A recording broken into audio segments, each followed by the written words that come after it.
no Stitches. We may see him play a little bit here. He enjoys his playtime. I know Caldor over here. You've got a fascination with that trailer for some reason. I hate Josh because Josh, yeah. Sorry, I Josh. got you.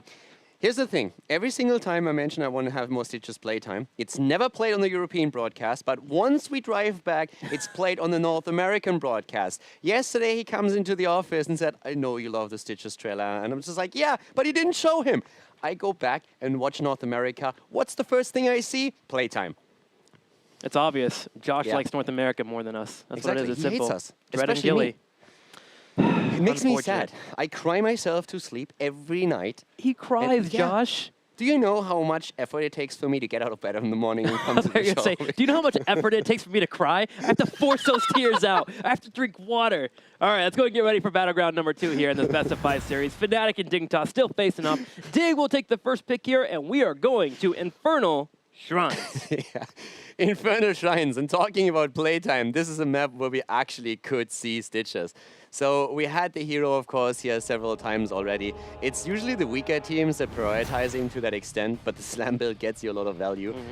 Let's not forget that there's another hero that we could see here that I've been waiting for. I want to see more of that Breeze Diablo. It is fantastic, and that would be... I actually think that could even be a ban on the side of Dignitas. No, it's been a couple of times. We've seen it in the past here. When you come to Infernal Shrines, we see a lot of bans on Diablo. First off, that Devils do great around the turning point. You have waves coming in, so you're able to fight around the shrines and grab those region globes. So Diablo seems like he just has an infinite health. Also, it's Breeze, who is by far the best tank in Europe, I think. I mean, JPL himself is actually a very good tank, too. Always being in spots to set up his teammates for fights and whatnot, but Breeze currently has just been playing lights out every single match. Yeah, it's really interesting. When we're talking about the tanks in Europe, for a long time, Blumby was hailed as the best tank. But right now, if you're actually talking to the teams, there's 3 players that stand out for most of them. Blumby, of course, still being all the way up there. Sure. But the 3 names that you hear the most are, first of all, Bad Benny, Breeze and Trixler. That's all right. Go ahead. I've seen your lyrics, so no. You can make the argument. No, we're done with this point. Continue. I wanted to make my joke. Go ahead with the 3 people. We're good. I was just mentioning JPL now, but still.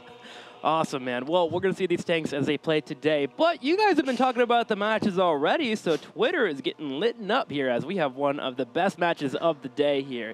For the first start here from Tremon Thrino. God, you have a weird name. New to esports. Need to find a team for whom to cheer. HGC, FNATIC, or Team Dignitas. Caldor, with our new players here, who would you recommend they cheer for? This is a really rough question for a simple reason. If you just want to go down the easy path and you want to cheer for the best team, then right now you take your pick between, normally you would say FNATIC or Dignitas, whichever team you like the most.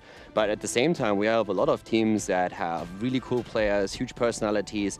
TGG is a lot of fun. They're big memers. So it all comes down to what you really are rooting for. Some people go down the easy path and they say, oh yeah, just the best team. Yeah. And that's it. Then you're definitely on the right game now because these are 2 of the best that you're seeing here. But take your time and check out a few interviews with the players because we have some fantastic personalities here in HGC Europe. Well, the next tweet here, come on boys, keep it rolling and hit 6-0. HGC undefeated. Obviously talking about FNATIC here. Caliber being a fan of FNATIC. And another point to go to that first tweet, just keep an eye out in the chat. I'm sure there's a lot of people that tell you why they cheer for their certain players. And of course, if you're on Twitter too, go and respond to that guy. Let him know why you cheer for certain teams. Now, next one, Mick Hotz. I would actually be really interested in this too. So guys, if you want hashtag HGC, you can tag at Trixler or at Calder in the tweet. Let us know which team you cheer for and why. Yeah. I would actually really be interested to hear why people cheer for a certain team, why they identify with the team more than with others. I think it's a really cool question to ask. Well, for Mick Hotz, please let Team Dignitas win. I need you both at the Western Clash. That is another point, too, about today's series. There's a possibility that we may not have Dignitas at the Western Clash, which just blows my mind. Yeah, it's crazy. They have been at every single event. So them potentially not going to the Western Clash just sounds insane, especially after we've seen them in this fantastic final at the mid-season brawl. And guys, if we have actually viewers out there that are just now starting to watch HGC and you have not watched the mid-season brawl, it was just a few weeks back, you can go to YouTube, you can Google for it, watch the final. It was a best-of-7 series between FNATIC and Dignitas, and it was one of the most most epic grand final series that I have seen in Castle in ages. So if you really want to see some fantastic Heroes of the Storm, that is definitely where you should start to get also a bit of an idea for the rivalry between these two teams. And that way you can get yourself all set up for BlizzCon that will be happening in a couple more months. Get the storylines down. It makes it more exciting. So, let's go ahead and jump into it. Infernal Shrines. First ban is Genji. It'll be banned here for FNATIC. We have Greymane picked up from Dignitas. Snitch always playing that Greymane. On the left side here, a Nubrak and Dahaka. Yeah, and already, what are we seeing here? Dahaka as a first pick. So, what is FNATIC known for? What have they done in the last few weeks? They always played a lot around the map. FNATIC are the team, or is the team that is the best when it comes to manipulating a map, running a global hero to get side soak on the lanes, and still showing up in every single team fight and getting snap kills. The coordination on those 5 team members is out of this world. They are currently playing in a league of their own. And so far, no team has been able to really break that coordination and that synergy. Dignitas is going to try and do that now, but FNATIC is showcasing with those 2 picks already what they're trying to do. Isolate a target with a Cocoon. Cocoon the healer, jump on a hero, try to burst him down, have Dahaka coming in for a drag. And Dignitas, what I really like is first of all relying again on their Uther. And also, they are now the ones to pick up Falstad, which is usually a FNATIC special. Falstad coming in here gives them a chance to actually handle the Dahaka pressure coming their way, also the engage that can happen from a Nubrak. So, interesting matchup here. They also take it away from Quatnix, which can be pretty important. Him not having his Genji here and his Falstad have been the main go-tos for him, and Greymane. So not only the top 3 heroes that Quatnix is known for, actually has been taken away by Dig. Yeah, Granted, he could play more, but Genji's been banned out. They have Greymane here, and they have Falstad. This has been the mainstays for Quatnix in the last few weeks. Yeah, I think he is in a similar situation, not quite the same, since Heroes Pool is not as big as Main is, but he's in a similar spot where he has a couple of core heroes that he oftentimes plays. They build around. So we could see them still on a few others. You could even play a Vala here for him, for example. Vala, interestingly enough, has fallen off a little bit in Europe. She's still played, but if you think about this week and last weekend, it's not to the same extent anymore. And then you compare it to the mid-season brawls, a lot has happened there, especially with the Europe trying to first of all go all in on the double support, then all of a sudden deciding, well, maybe it's not quite the way that we want to go here. So there's a lot happening, just slight nuances in the meta. But yeah, so Quatnix definitely will have to think about his hero pool. Brightwing also banned out, by the way. Stitches gotten rid of. We heard the teams talk about Stitches earlier and what he offers for a team. But I'm really interested in that Uther again from Dignitas, since Bakery in the last game just received his 3rd loss in Phase 2. It was only his third loss. 9-3 now, right? Yep, should be 9-3. Wow, so Uther taking a loss there from FNATIC. Now, Dahaka and a Nubrak, of course, are set up. They have their engage with a Nubrak, Cocoon being available here, drop in the Burrow charge at any point if you need to. You have Dahaka for keeping up the experience lead and rotating in. Now it's all about damage and clear. Options that are available if you want to be able to work on this map, there's Gul'dan that's popping around. However, Gul'dan's not one that we see very often from FNATIC, so I'm very curious to see what we'll be building into and what they want to pick up to control that shrine. There's still a couple of heroes that you could see for Quatnix. We mentioned Vala. Lunara is another one of his picks that he oftentimes has. So those are 2 that would also work with the Battleground quite nicely. He has been playing Tychus occasionally when he really had to, but I still think they are going to settle for one. Oh, that is actually the Tychus, so it might be the Tychus for him here. We could, of course, see also Shrimpy on the Tychus. We have seen Quatnix also on Sylvanas. If they want to play a Sylvanas composition, they usually start to do that a lot more on Battlefield of Eternity if they feel superior to their opponent. But they could pull it off here. But yeah, this is definitely going to be a super interesting one. Dignitas have, again, a good start into the draft. But this time they are lacking the Anubarak. So when it comes to the front line, Stitch is banned out, Anubarak taken. Arthas could still be claimed by Zelia, for example, if they're saying, hey, we need Shrine Control again. They could go even into a Sonya if they wanted. We have Malthael still that's oftentimes even banned out on this battleground. But the 2 teams haven't really touched him yet. And we could see, of course, Muradin.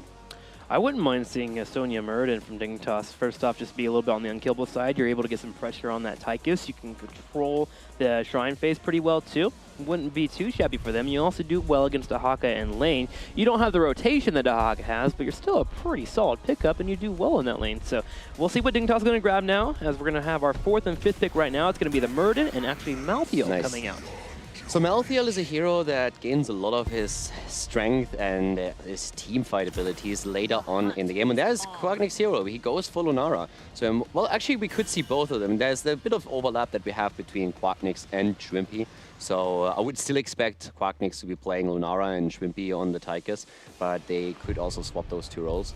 But Malthael in the later stages of the game, especially on single objective maps, as here on on Infernal Shrines, can be incredibly strong. So that's one of the things that FNATIC has to keep in mind, and where they have to focus their efforts on sniping him early. Yeah. Or just holding the cocoon back. That's another option. Waiting for him to use his Tormented Soul and then snap cocooning the target. Drop it there and take away all of his power. Now, of course, you're going to get to late game here, which is where Malthael really excels, as well as Faltad. So Dignitas could be in a good spot here. Early game might be on a little bit on the rougher side if their Greymane is not able to clear out those shrines well enough.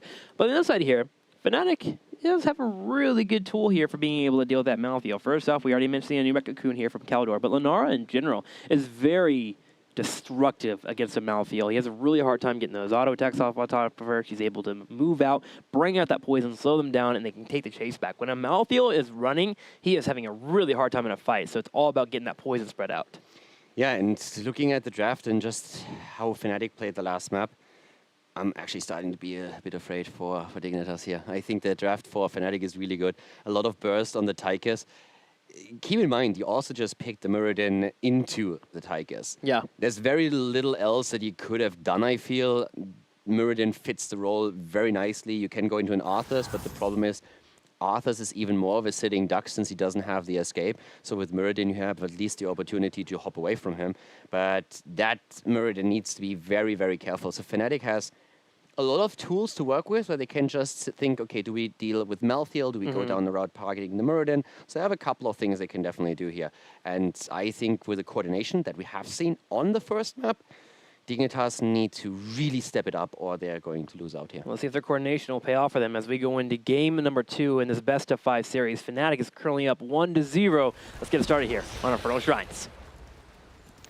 Game number 2, ladies and gentlemen, FNATIC up against Dignitas with the Smexy currently on Rhaegar, Breeze on Nubarak at the front line, FNATIC with Quacknix on Lunara, Shrimpy on Tychus, and last but not least for the Quack Street Boys, for our Swedish boy band, is Wooby on Dehaka. On the right side, in the red, Snitch will be playing Greymane, JPL on that Muradin, Mane playing Falstad, Zalia on Malthael, and Bakery on Uther. Hoping to get a few more victories here to keep up those stats. Yeah, and we've been talking about talents already in our first game, and we highlighted that Falstad with the rotations on Tomb of the Spider Queen, and also the massive front line that we saw for their opponent went into the Giant Killer build, which on level 1, of course, feeds a lot of the season markman. Now, Dignitas plays it a bit differently. Mena, him being one of the best mage players in Europe, of course, goes now into the Gathering Storm, so he's looking more for burst damage that he can push out. Not only for the wave clear on the lanes is that going to be really helpful, but also if he wants to capitalize on Muradin, getting a stun in and Uther following it up with a second so that he has a stationary target that he can lock down. Yeah, upfront damage that Greymane can follow up into, because it's going to put them at about half health, and they can actually get the kill. So we'll watch for Mene get that pulled off there. It's actually interesting with Mene, or I guess Falstad in general, coming back. We're seeing a lot more of these hammering builds, bringing in those Gathering Storms and really stack it up to move forward there. Now, turrets are being grabbed for both of our teams. It's all about rotations here. Normally you see the rotation between the middle and the bottom lane, but Dignitas, they opt to move to the top. Yeah, they're actually starting to move to the top quite a bit and trying to perish Lunara. There's of course a couple of heroes that could be priority targets for them. Also, if you think about Dignitas, think about how they played the map the last time we saw them. Wooby on Dehaka, 5-0 and a 12.0 KDA. Really impressive hero here for him. There's a few players that we have in HGC that absolutely excel on Dehaka. Wooby definitely being one of them. Darkmog, another one that we have seen with a lot of success on Dehaka. Zalia as well has also been great on Dehaka. The one thing I still want to point out is the last time we saw Dignitas play on this map, the one thing that stood out were they fast rotations and them always following it up with stun into stun and then getting kills. When they played against the Ducks, it was really impressive how they used Muradin, Uther, and Greymane to get kills, and they are trying to do exactly that, and that's the best example here. The jump, the stun, the follow-up, and all the burst damage to drop a Nubarak here. So this is really something that Dignitas is doing a lot more. It reminds me of when we've seen Tyrande and Muradin being played in the days of old. It's the same concept, stun into stun and burst damage behind it. What's more impressive is that stun came over the wall from JPL. Now, Falstead did get picked off by Dahaka and Tychus on the other side of the battleground here, so it was a one-for-one trade. We had both of our teams getting kills, and now it's all about the Shrine phase. Who can clear it out faster? If you look at the actual matchups, for now, it's Dignitas looking a little bit better here. That cocktail being available for Greymane to help out that front line. JPL can be more aggressive here. If he puts pressure on Tychus, makes it harder for that minigun to be effective. Yeah, and at this point, we also see a tiny lead for Dignitas when it comes to stack count. We have at the top lane Lunara pushing in heavily, so FNATIC is doing what we oftentimes see. They're willing to give the first punish up, but they are trying to set themselves apart in experience. Get the experience lead by soaking 3 lanes and pressuring towers, and then when the Punisher moves against you, you will lose still a few structures here, but you will still end up in even experience with your opponent. So experience is the name of the game for both of our teams for the moment. FNATIC being slightly ahead here. Punisher does finish. Bottom lane will be pushed in here by Dignitas, while Mane can keep up in the top and the middle lane, soaking it up with Dahaka answering back. Now, can Dignitas really do anything with this Punisher? Not really. Gonna have a hard time with Malthael going in for a hard engage. They can have Snitch dive forward if JPL does land a Stormbolt, but for now, it's all about posturing aggressively and trying to get the fort low. And in fact, they're doing a little bit more than I thought they would. Yeah, they're actually going really deep here, trying to capitalize off the Punisher. That fort is extremely low, but it hasn't fallen yet, and that could be the kill that they were looking for. Snitch is low, and we have Smexy moving in. The stun comes out, and Rhaegar jumps in to finish him off. The Wolf goes down, and therefore we have a 2-1 kill lead for FNATIC. Level 7 for both of the teams available now, but Bakery might die as well. Baker goes for the stun on Lenar just to stop that damage and try to live a little bit longer here, but with 2 people going down, Dignitas gonna hurt us slightly here, especially because Falstead kept pushing up on the top, grabbing experience, and they actually had a lead with that 1 kill, but with 2 kills happening, and FNATIC able to keep soaking in both the bottom and the middle, they take a pretty nice lead here on their way to level 10. Yeah, the problem is not only the lead in experience thanks to the kills, but they have an opening here in the middle, and they use it. They go for Zelia and take him down, diving deep behind the wall, since they realized the wall would fall in time for him to retreat again. So out of the 2 kills against Greymane and Bakery on Uther, they just got a tower, a wall, and a 3rd kill against Malthael. So this is absolutely fantastic now on the side of FNATIC. Mistakes here from Dignitas. Very uncharacteristic of both teams. First off, FNATIC usually waits till 10 before they bring up the hyper-aggression once they can get the pickoffs, but now they have 4 kills, and Dignitas usually doesn't make mistakes like we're seeing now. Pushing a little bit too far in that bottom left against Dahaka has really hurt them here with that full level lead up for FNATIC, and they're doing everything here to keep that lead going. Pushing in bottom. They have Mercs in middle. They're grabbing the Mercs in the top left corner so they can have that pressure on that top lane, especially with the Punishers spawning soon. Now, one of the things that's also important to point out when we're talking about talents and about how the teams are trying to counter each other is the touch of death on Malthael as a level 7 talent. The main reason why the talent is taken is that we have Rhaegar on the opposite side. So Rhaegar will likely go into the ancestral healing, and then Malthael has an opportunity to use his touch of death as an activatable in the fights later on to make sure that he gets nearly no value out of the heal. The dynamic between the 2 talents goes to an extent that in North America, we've even seen Bloodlust picked once that touch of death was chosen on Malthael, just because the Rhaegar player decided that he would get more value out of using Bloodlust in a team fight than having his ancestral negated by Malthael. Incredible. Gotta keep an eye on those talents, man. One of the big lessons that you can learn here, and here's the Storm. Now, with 10 already here, FNATIC is grabbing the Punisher on the top, but FNATIC's not doing anything too crazy. They've only put 2 people up here for now. They've kept people in the middle and the bottom as they want to absorb all the experience they can. They saw that Dignitas decided to play a little bit more passively. Dig now with hitting 10 can make a move for an aggressive play on the Punisher. They will need Falstead though. Falstead still sitting in the bottom lane. Yeah, Falstead at this point is in a spot where he's trying to soak as much as he can. FNATIC has only a slight leading experience, it's half level, but Dignitas is trying to simply shut that down as fast as they can here. In the meantime, though, we are also having a big push here up at the top where we could see Wither, with the Punisher being fought over now the 4 versus 5, but Falstead flies in as the battle is starting to rage on. Shrimpy is in a bit of trouble and gets bursted away. Smexy way too late with the Ancestral here. Mane pushed in the Boomerang and got the kill, and Wooby might fall too, but Mane is a bit too late on his Mighty Gust. The Mighty Gust being used so they could actually sit and try and focus down the Shrine. Can they get it here? 37 to 33, 37 to 34. Divine Shield coming out on Murden. Xaylia dives in. There's Cocoon. It's 37 to 37. Who will get it? It's Dignitas. I actually think that Dignitas didn't even only use the Mighty Gust to have a chance yet. Oh, well, that could be a kill against Xaylia. Not quite.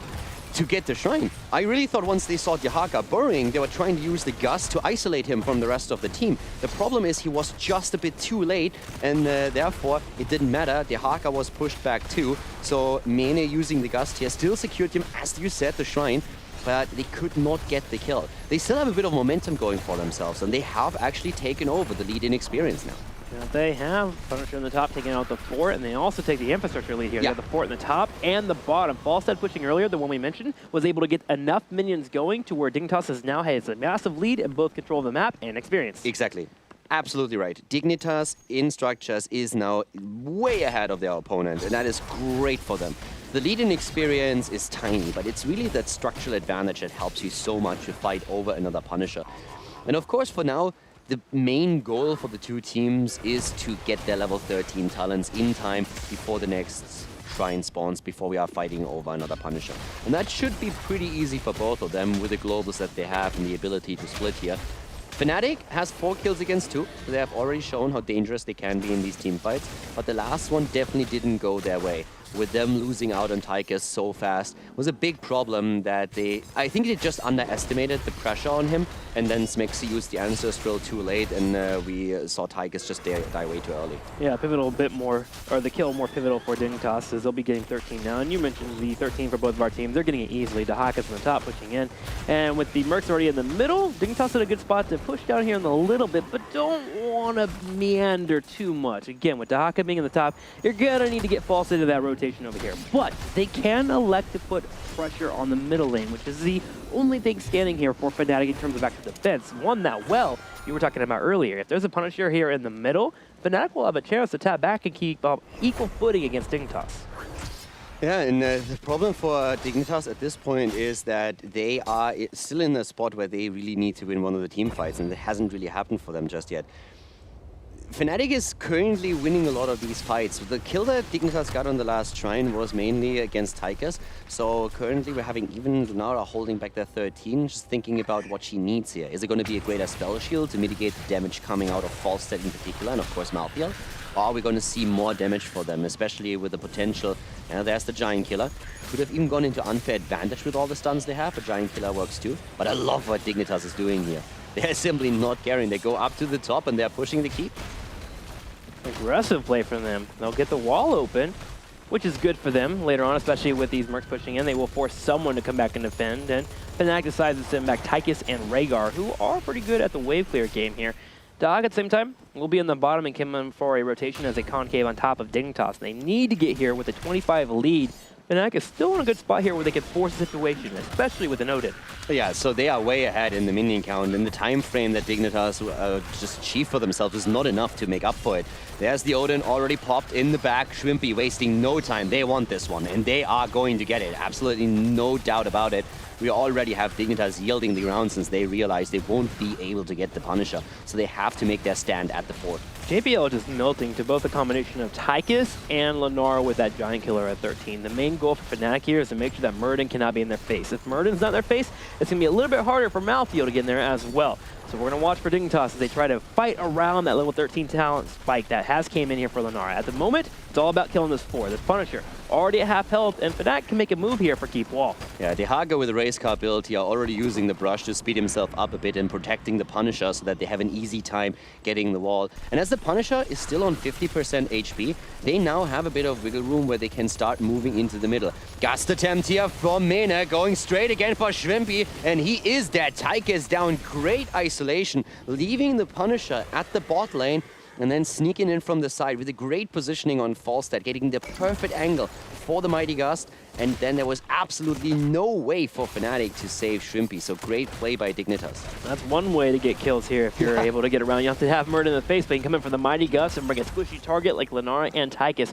to your team. That's how it happened right there as Dignitas gets a kill. So they are getting picks here. They're on a spot here where they're starting to equal out the kills that have occurred 4-3, and they're actually ahead in talent lead. It's all about the next Punisher here, especially for Dignitas, with Malthael hitting that 16. I'm really liking what we're seeing here, though. Dignitas is definitely bringing the fight to FNATIC now in game number 2. And you just pointed the level 16 talent out. It's so great for Malthael actually to have it, especially once that he completes the Black Harvest as his level 4 talent. And the quest talent isn't completed yet, but he is currently at 100 stacks. So in the next team fight, that should definitely happen for him.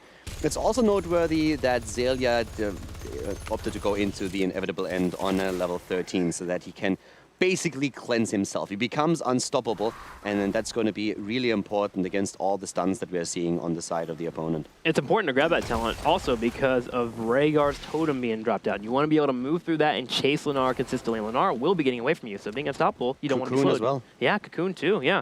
A lot of tools here available for Xaylia to get on top of his opponent and be forceful. At the same time also, Bakery with Benediction at 16, that lockdown that we keep talking about from Dignitas becomes even more stronger here. Muradin Stormbolt into an Uther stun, into the Benediction stun is usually a dead target, especially with the Mighty Gust coming in. So we'll see FNATIC deal with that pressure that comes from Dignitas as they hit 16 themselves. Yeah, so 16 versus 16 for the next fight. This is the cool thing about this game, that every single battle over the Punisher has been played out on even talents. So we don't really have one of the teams running away with a massive advantage that they can use to snowball the game. And with the level 16 talents, there's such a massive power spike for Dignitas. It's not only about Malthael and Memento Mori, but also Benediction, having the Alpha Killer. FNATIC themselves with great 16 talents too, but for Dignitas the power spike is just so much more significant here. So they should have a really good battle over the next one. Certainly here, the next shrine will be activating in 8 seconds here in the middle lane, and Dignitas doing the same routine they did on the last Punisher. They head in for a keep wall instead. They break the wall on the bottom left, break it open here. They have mana nearby in case they need to escape, as FNATIC is even moving in for a possible rotation to stop them from getting away from the fight. They do scout out FNATIC. They scout out Dignitas here, moving to the right side. They're going to be able to cut them off, but they have not started the shrine, which was the difference the last time this strategy did occur. Yeah, so for now we have the 5 versus 5 starting up in the middle again. And right now, as you can see, Wooby is already taking position there. But Dignitas is waiting for that opportunity. Oh, JPL is really low, taking so much damage from the Giant Killer and all that poison damage that comes out here. That's a definite blow to Dignitas, so they need to be careful. On half HP, Muradin is definitely a target they can take down. But this is such an important Punisher now, and FNATIC is easily taking 20 stacks as is, but Muradin is attempting to sneak in from behind as we have Tychus in Odin, but immediately the attack is against Shrimpy once again. JPL is able to sneak in. Shrimpy's cutting to his teammate. Cloudnix will slow him down with Breeze watching him for the flank. The reason why Dignitas didn't come in for that is that Breeze is in a situation where an Impale could have knocked the opponents away from the fight. JPL is getting low, but the Shrine is the main target for Dig. They are 29-20 here. Yeah, 30-28 now. JPL is still low. Xaylia jumps in. JPL gets the Divine Shield and Breeze is falling. He's down. Cocoon used, but a bit late. JPL still on the way out. Snitch and Mano also low. Wooby is trying to move in here. The Gust already used. The Haka barely getting out of there. And oh my god, the tongue. Perfect. Muradin is down. Who gets the 39-38. 38 versus 39. 39-39, who's getting it? Oh, it's FNATIC! They get the last two. They get kills. They get 2 kills here. And they also get a third, and they get a Punisher. Crazy team fight. Dignitas was 1 minion away from claiming it, and then they not only lose the Punisher, they lost an additional 2 heroes after that. So we have a 4 versus 2 on the map with the Punisher in favor of FNATIC, as they are starting to move in here into the middle, take an easy fort, and are of course hoping to claim so much more as they're walking towards the keep. I mean, let's check out the fight here. We see eventually we finally get to an engage. Watch Mane on the left side. He starts to kite in forward and get into a fight overall with JPL getting low on health. The Divine Shield does come out. It's going to be helpful here for JPL. Cocoon instantly hitting Malthael to stop that Tormented Souls. Now, Mane will use the Mighty Gust to knock members away, and Wubby's in a situation where he is dead to rights. But here comes Smexy with the heal and the Ancestral, and that tongue changes the flow of battle. This is the cool thing about FNATIC. They're thinking always down different avenues. So it's not only about, let's save the Haka, it's at the same time the question, what can we do here? So the Haka turns around as he knows he will get the Ancestral. He's not only trying to save himself, but he's already looking for an opportunity to win the battle and turn it in their favor. Dignitas, by the way, made such a great call on Nubarak. It was crazy to see how fast the hit points on the side of Breeze were just dropping when he was taken out here. I was actually even impressed that he got a cocoon out in time. That's how fast he died.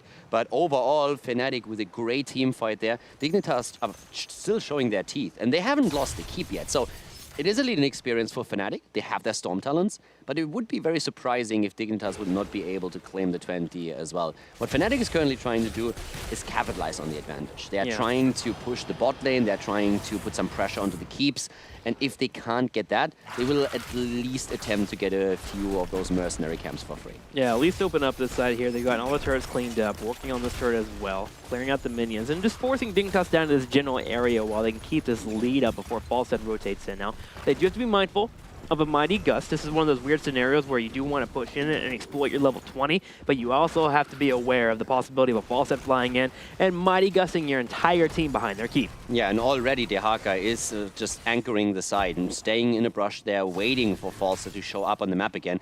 And that could actually be a dead bird if he moves in at the wrong time. But Dehaka moves away as Dignitas starts to push in. The level 20 has also been achieved for Dig, so we're now looking at both of the teams on Storm talents. 7 kills against 4 in favor of FNATIC. And we have the Shrine now active on the map. And FNATIC is already waiting around the Shrine, but look at Dignitas. They are actually starting to pressure the top again. They might move in for the keep. Doing the same strategy. They've done it 3 times in a row, and FNATIC might do the same here as they're going to head in straight for the keep. I think in an actual base race, though, yeah, that's not Dignitas wins. FNATIC is too late already. Yeah. They were not on the keep yet, so they move back to save the core. They won't be able to save the keep. Or will they? Can They are JPL? barely able to make it happen, and they're forcing the fight. They're actually going for it. They're going for Bakery here, slowing him down with Lunara and forcing Mene to use the gas before the fight has started. And in the meantime, Dehaka is already on the Shrine, getting a... Oh, this is bad for Dignitas. They didn't get the keep, and now they're 20 stacks behind. They have to come fight for this. They can't give it away here. That would be a keep on the bottom right side. They have good defense with Mighty Gus in 40 seconds, and maybe the possibility for Malphite to go in for an engage, but getting on this Punisher could be important for them. The poke already, so they are on the Shrine. They're trying to take it here. Already Odin being dropped super early for Shrimpy. They want this. They're going for it. Big red button being used. Look at Zelia. He's so low. He gets the Divine Shield. Jumps in. Tries to go for Smexy and Quarknix. Once again, Mene helps out with another Boomerang. Nobody dying just yet, but the Wolf is low. Smexy is about to fall. Gets stunned once more, and that's the end of Rhaegar. But Greymane and Uther have also died. Redemption still in play for Bakery, of course. Can they drop him again? Whoopi popping everything to stay alive and move away as Breeze is getting more and more minion stacks on the Shrine. They're going to take it. Dignitas playing slow here. They know the big red button is out, and you're right. The Punisher will go over to FNATIC, but can they be aggressive without a Rhaegar on the field? Usually not having that healer means that poke is more important. There's another problem. The top wave is going to take the keep. Give it up at this point, I think. They have to commit. They can't back. That's going to die no matter what here, so go ahead and go for the push. It might just barely survive, actually, with the wave that just pushed in. It's going to be close. There's enough tower shots, so they could keep that alive for just a bit longer, but it's all about the keep at the bot lane now, of course. Still, keep in mind, if they hold now, FNATIC or Dignitas could simply move Falstad to the top and snipe it with a single Boomerang. Well, here we go. Grenade comes out. Same time the Punisher is being dealt with by Dignitas. Dignitas' core or keep is getting low here. The core would be the next target if they can move into it. Cocoon does pop out for Zelia, and finally, the keep will be taken out, and FNATIC, they're not going to bite off more than they can chew. They pull back, and it looks like their keep actually lives. Yeah, their keep lives for now, but the problem is they don't have Rhaegar with them. But Mene flew in for the Gust, and he's down. The counter kill against the Nubarak, though, and JPL, he wants more, jumps in, misses the Stormbolt. Big problem here for them. Snitch is also attacked immediately as he tries to go for Lunara and also for Tychus. Dehaka falling. Shrimpy with a big red button. The Divine Shield on Greymane, allowing him to dive in deep. He wants Quarknix, but he doesn't get the kill. And Smexy is there to save the day. Smexy's back here for the heals, and Swimpy and crew want to move back in for the fight. JPL's on the side here. He wants to jump in for a possible Stormbolt, but there's no damage around with Snitch being low. He has to retreat. Totem comes out. JPL still low. Oh, Bakery on the other hand. Snitch? Oh, Snitch as well. Bakery and Snitch both so low. Bakery survives barely after the poison of Lunara, but Greymane is obliterated. Now Zelia jumping in with the Tormented Souls, and that's of course a game changer already. The Ancestral comes through, but the touch of death not really making it worth it. The problem is Malthael still dies, but Lunara does so as well, and all of a sudden FNATIC is lacking a lot of damage. But they have Dignitas core down to 38%, which means they can backdoor. If they get Lunara in a good position, they can go for a backdoor, especially, of course, with the Haka as well. JPL wanted to come in here. He knows if he hits a Storm Bolt, and he does, Mane will be here with the Mighty Gust and the Engage. Mane actually turns around and looks at Schwimpy. Smexy attempting to retreat. Can he get out of the fight here? Mighty Gust is still available, but Smexy somehow, some way sneaks by.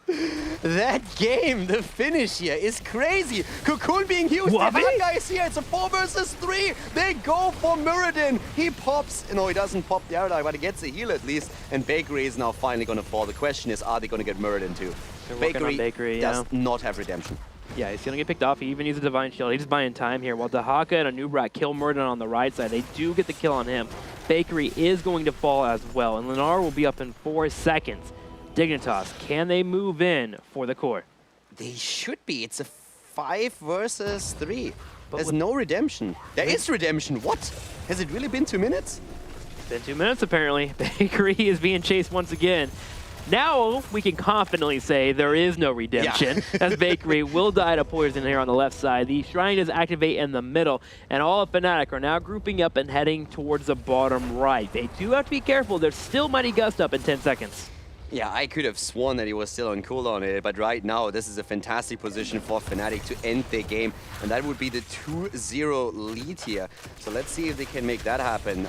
It would be fantastic for Fnatic to get the lead, but once again, having them going in Mane with their gas snitch is low, and he dies. Dignitas gonna have their Zelia being taken out as well. It's just Fawcett here for defense. Redemption even being on a 3-minute cooldown. For a second, it was so short, it must be 2, but it's 180 seconds. I can't believe that passed, but look at Fnatic closing out the game right now, taking Dignitas apart here. In the end, it's 18 kills against 8 in favor of Fnatic as they win on Infernal Shrines. And they take a 2-0 lead against Team Dignitas of all teams in this best of 5. This is... we've seen a lot of reverse sweeps. But can Dignitas really pull that off now? Against Fnatic, who is driven, who is adamant that they want to go to BlizzCon with a solid setup and make sure for the next 2 months they are playing at the top of their game. We'll have to see here as we're getting ready for a commercial break. We'll be right back for game number 3 to see if Dignitas can somehow make a comeback.